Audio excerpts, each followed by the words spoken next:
Updates on Gaza and Israel. Netanyahu claims that Israel is deepening the war in Gaza. After a brief ceasefire between Israel and Hamas expired on December 1st, Israel started bombing Gaza again. After Hamas released more than 100 of the more than 200 hostages that its militants had taken during the surprise attack on Israel on October 7th, the ceasefire was lifted. Israel freed more than 200 Palestinians from Israeli detention facilities in return. We are now past the two-month mark in the Israel-Hamas war. Since October 7th, Israeli forces have killed at least 20,424 people in the Gaza Strip and injured over 54,000 more, according to the Palestinian Ministry of Health. In Israel, at least 1,200 people have been killed, and 6,900 others have been injured by Hamas and other Palestinian militants since October 7th, according to the Israel Defense Forces. There has also been a surge in violence in the Israeli-occupied West Bank.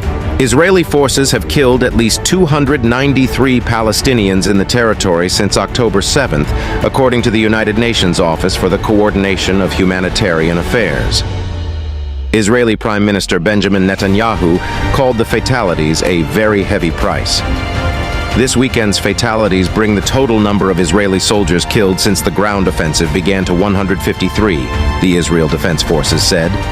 Israel is deepening the war in Gaza, and Israeli soldiers will continue to fight until the complete victory over Hamas, Israeli Prime Minister Benjamin Netanyahu said in an address Sunday.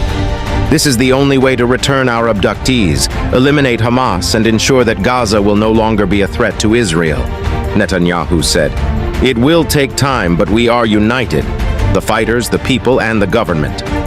President Joe Biden said he did not ask for a ceasefire during a call earlier Saturday with Israeli Prime Minister Benjamin Netanyahu.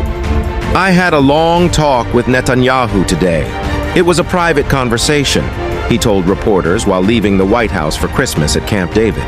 He later said, I did not ask for a ceasefire. The leaders discussed Israel's military operation in Gaza, the humanitarian crisis in Gaza, and securing the release of the remaining hostages, according to a readout of the call released by the White House.